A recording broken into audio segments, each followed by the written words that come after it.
జీవితంలో ఎన్ని కష్టాలు వచ్చినా, ఎంతమంది తొక్కాలని చూసినా, బురద చల్లాలని చూసినా, ఆ 4 గోడల మధ్యలో నన్ను రానికపోయినా,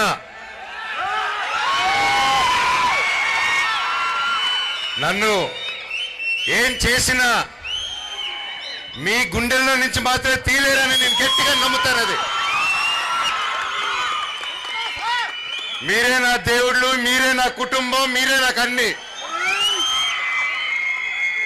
చెట్టు పేరు జాతి పేరు చెప్పుకొని మార్కెట్లో అమ్ముడుపోవడానికి నేను కాయం పొందా కాదు. మీ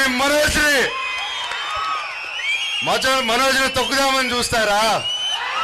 నలుపుదామని చూస్తారా? నన్ను తొక్కుదామన్నా, పైకి లేపాలన్నా అది మీ జనాలు, అది మీ అభిమానులు, అది మీ చేతుల వల్లే అవుతుంది. ఇక ఎవరి వల్ల కాదు ఈ ప్రపంచంలో. నేను ఎప్పుడో కాసు కోసం నిలబడినప్పుడు ఆ కాసు న్యాయం జరిగేంత వరకు నేను అది వదిలిపెట్టేది లేదు. అది బయట వాళ్ళైనా సరే, నా వాళ్ళైనా సరే, న్యాయం కోసం ఎంత దూరమైనా వెళ్తాను. ఈరోజు నా స్టూడెంట్స్ కోసం, నా పల్లెటూరు ప్రజల కోసం, నా ప్రతి ఒక్కరి కోసం నిలబడాను. అండ్ నా ప్రాణం ఉన్నంత వరకు నిలబడతాను. ఈ రోజు కాదు, నన్ను ఎప్పటికీ ఆపలేరు.